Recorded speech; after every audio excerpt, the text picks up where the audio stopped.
Hello everyone, this is Mehraza. Um, we finished the chapter 72, Al-Jinn, or the Jinn being. But I have to mention one more thing, which is when we were fighting in the Heavenly Society, and we divided to different categories, and then Almighty put us all in death. Every time a child is born on our planet, one of the souls will be assigned to the child, and one gen will be assigned to the body. They live together until the human being died. Then the gen is going to be free. They live 250 to 300 years. They live much longer than human being, and Almighty has given them more opportunity for them to forgive themselves. Okay, and when they release from the body of that person, of the human being, they are free to roam the earth. So that's what we read in the chapter 72, that they go and they go to a Quran study, for example, and they will be guided. And they go back to their own people and they say, I have heard a wonderful Quran. But when the human being died, maybe the human being is a disbeliever, and the jinn who released is a disbeliever. But then, not necessarily that the jinn will not be guided.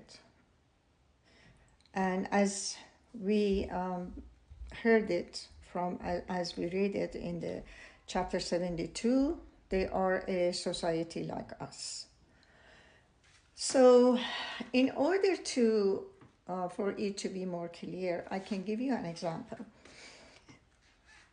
For example, imagine a car. The driver is the soul, our soul. The passenger, if the jinn, is the jinn, okay? The body of the car is our body, and the gas in the car is the spirit or the energy. And also, I think I have to mention to you the chapter 27, that there is more characteristics of the jinn, and I'm going to read it for you. The chapter 27 in the Quran is, name is Ant. It's a beautiful story about Solomon. Solomon asked Almighty to give me a kingship that nobody ever had. So Solomon had a jinn being as his workers. The jinn were working for him. So it says, "O you people," is talking to the jinn, "which one of you could bring me her palace, the palace of Queen Sheba, before they come to me in peace?" A demon from jinn said, "I can bring it to you before you stand up, and indeed I am a powerful, honest."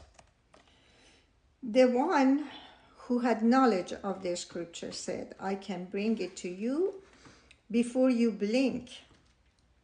Then when he saw it materialize before him, he said, "This is a grace from my Lord, through which he tests me whether I am appreciative or unappreciative. And whoever is appreciative, it only benefits himself.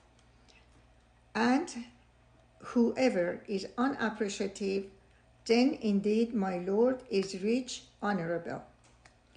And we know that this Quran was revealed 14 centuries ago. And now you see is talking about being appreciative, that we are talking about it these days, that if you are appreciative, you're gonna get more, whatever you are appreciative for. So it's the law of attraction, right? But this has been mentioned 14 centuries ago in the Quran. He said, do not tell her that this is her palace, and wait to see if she recognizes it or not. Then when she arrived, Queen Sheba arrived, it was said to her, is this your palace? She said, it indeed looks like it. And we were given the knowledge prior to this outcome, and we were at peace. And she was hindered by those whom she worshipped besides God. Queen Sheba was an idol worshipper. She was one of the unfaithful people. She was told, enter the hall. Then when she saw it, she thought it was covered with water, and she exposed her legs. He said, the hall has been polished like a mirror. She said, Lord, indeed I have transgressed against myself, and I offer peace with Solomon to God, Lord of the multiverse. So we see that the jinn can go around the planet in a blink of an eye, and it's amazing. But the thing is that I think almost we cover everything about the jinn, but if I find more verses about the jinn, I will share it with you. Thank you for watching, and I appreciate your comment. Please let me know what you think, and have a wonderful day. Thank you for watching.